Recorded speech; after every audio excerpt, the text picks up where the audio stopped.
For my digital artifact, I wanted to showcase vegan and celiac-friendly recipes to make and present allergy-friendly food, but mainly because I find cooking therapeutic and it's something I do on the regular.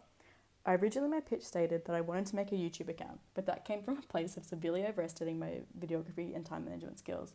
I found I was consistently procrastinating making these videos, using excuses like, the kitchen's dirty, I have to get groceries, I don't have time, and a big one was, I don't want to. I decided to acknowledge my lack of motivation as a sign to change my perspective on how to progress my DA. I now have a WordPress blog called The Celiac Vegan, which is live on the internet, and an accompanying Instagram account due to my compulsive need to take pretty pictures of food. My blog features an about page that has my linked Instagram and a little bio. It could use some work, but it's coming along. The next menu tab is Name Recipes, which surprisingly has my recipes. My first and currently only blog post is a creamy mushroom and broccolini fettuccine, which was a real learning curve. As I said previously, I wanted to go for the video route initially. I took some video footage of this meal, which was very similar to a flaming pile of garbage.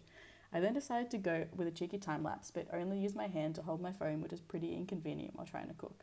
I got a little time lapse action of sauteing that I thought I could include in my blog post to break up the text. To my somewhat surprise, WordPress only takes videos that have been uploaded to the internet, e.g. on YouTube. I decided to try my hand at putting my videos on Giphy, as compiling a YouTube video was exactly what I did not want to do. Giphy did embed well into my blog, but butchered the video quality. My blog shows some stop-motion GIFs, some slow-mo footage, and some ingredient and process pics. Even though my content is fresh onto the internet, I have had some feedback from someone on Twitter who actually responded positively to the GIFs. Something I found extremely impactful in my process was lighting. It took me forever to find suitable lighting. The stop-motion had horrendous lighting, hence a filter in an attempt to resurrect it.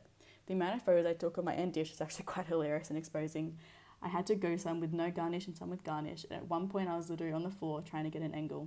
Eventually I set it on a pic that was by the window that had max lighting, and it even featured a fake plant. I'm actually enjoying the blog format and having instructional visual content breaking it up, but now is experimenting with what WordPress will let me embed and how the quality is affected.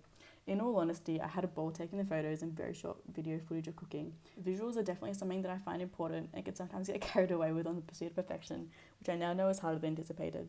Moving forward, I want to have the main emphasis on my blog, maybe add some ads to make some bank. I think Instagram is nice for photos and additional exposure, but I could also take the videos that I can't put on WordPress, like time-lapse tutorials, and post them on there.